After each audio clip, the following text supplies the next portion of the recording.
Vamos embora, capítulo 6, jeitos estruturalistas de se fazer análise da sentença.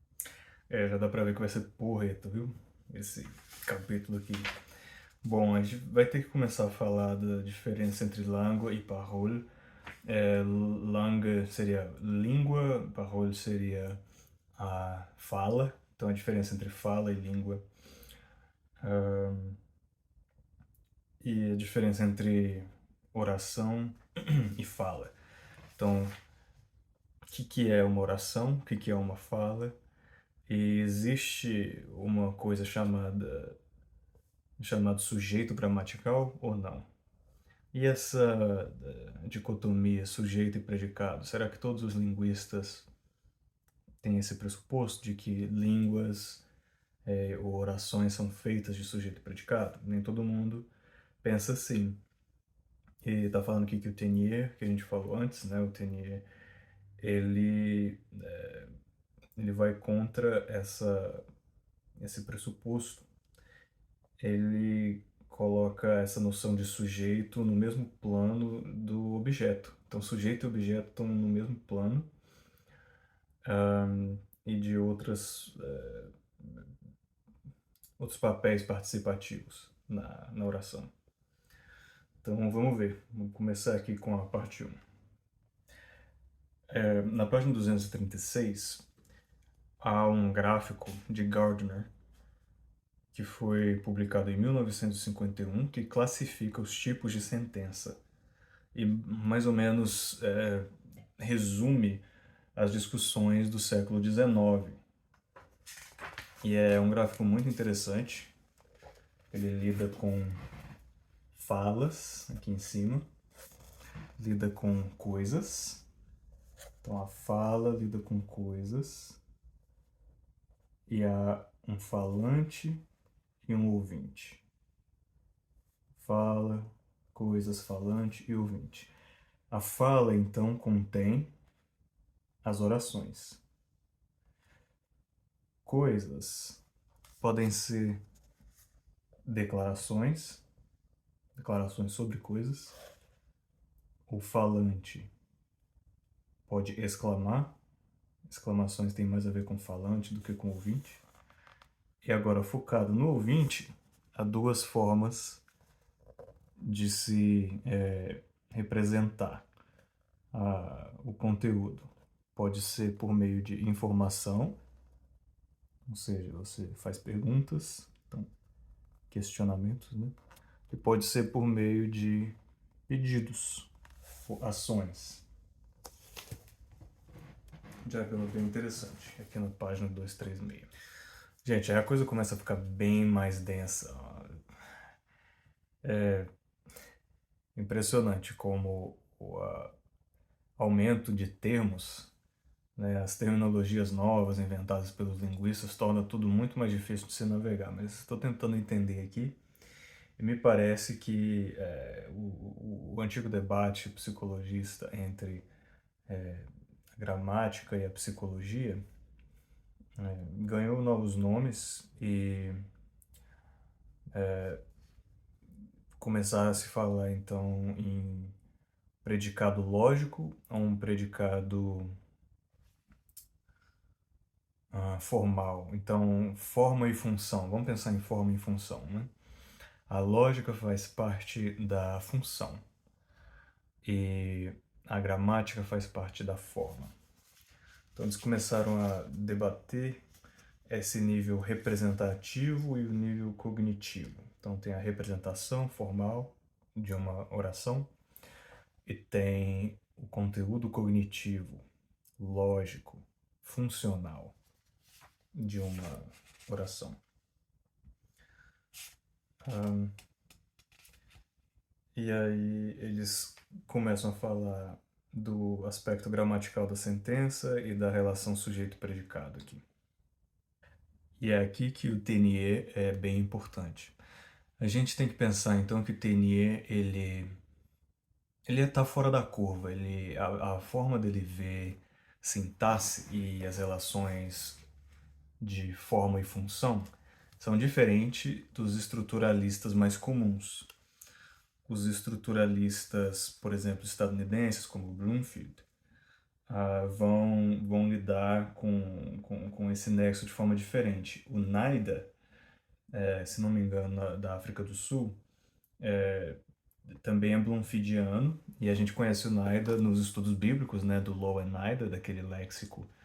Ele também tem o léxico semântico, de campos semânticos. Então, eles não seguem, o TNE realmente tem uma visão diferente. Então, a gente tem que pensar nos glossemáticos e nos estruturalistas europeus, e tem que pensar nos estruturalistas estadunidenses como vendo a história de sujeito e predicado de forma diferente do TNE. Sujeito e predicado para os glossemáticos, para os europeus, para os estadunidenses estruturalistas, é mais parecido com o que a gente aprende na escolinha, que a base da oração é sujeito e predicado.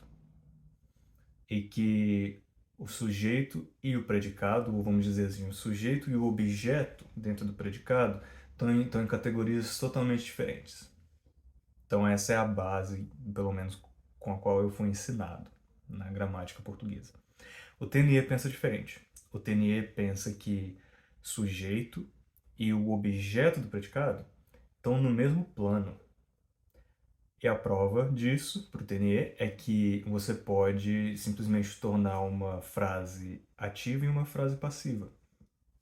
Então, se você falar, vamos dizer, Paulo leu o livro, sujeito e objeto podem ser trocados e eu posso, de repente, falar que o livro foi lido por Paulo. Então, o TNE consegue explicar o porquê que é tão fácil trocar uma frase ativa com uma frase passiva.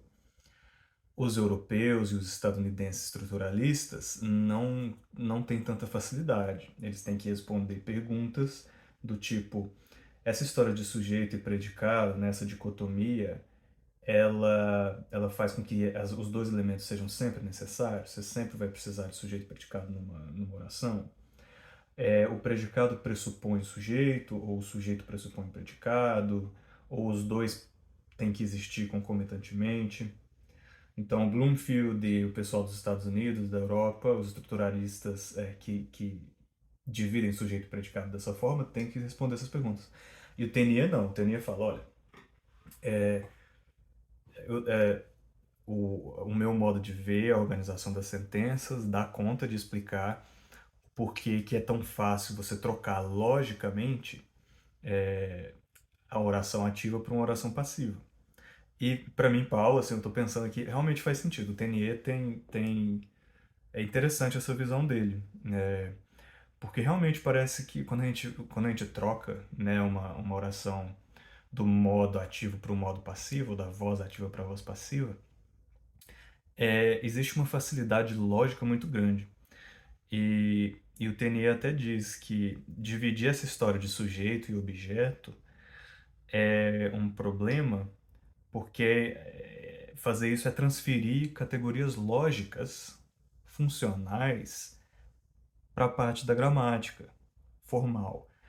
Então, quando a gente traz esse plano lógico para dentro da forma, para dentro da gramática, isso leva a erros ou dificuldades na hora da gente descrever a língua. E eu concordo com ele, pelo menos até agora, estou aqui na página 251, faz sentido que a gente está realmente importando categorias diferentes e isso gera dificuldades. O que o TNE diz é que sujeito e objeto eles têm papéis de participantes, papéis participativos. E esses papéis participativos, essa ideia lógica, essa noção, né, de participação, é que explica a facilidade de você mudar tão facilmente a voz ativa para a voz passiva. Então, bem interessante. Vamos ver como que vai desenrolar esse debate. O Tenier aqui, ele vai falar do alemão agora. E ele vai dizer que a oração no alemão ela não tem que ser descrita em termos de sujeito e objeto, dessa forma dicotomizada. Mas o que acontece é que existe um verbo, e o verbo tem uma posição absoluta, e giram em torno do verbo outras palavrinhas. Existe um arranjo livre de vários participantes e papéis circunstanciais. Quando eu falo participantes, são sujeitos, né? E os papéis circunstanciais seriam os advérbios e tudo que gira, os satélites, né, das palavras aí. Então, quando ele fala da posição absoluta do verbo, ele tem aqui na página 258 um gráfico. Ele vai falar de uma frasezinha no alemão. E a frase no alemão é: ontem o meu filho visitou o museu com um amigo. Ele coloca aqui na posição 1 diferentes começos para essa mesma frase. Na posição 2 está sempre o verbo. Então, o visitou está sempre na posição 2. Então, como é que essa frase poderia ser dita? No alemão e no português funciona também. Bom, meu filho visitou ontem com um amigo o museu. Então, o visitou vai estar sempre na posição 2, a segunda palavra da frase. Ontem visitou meu filho com um amigo o museu. Com um amigo, ontem, meu filho visitou o museu. O museu visitou meu filho ontem com um amigo. Então dá para entender ainda no português, apesar de serem posições, formas incomuns.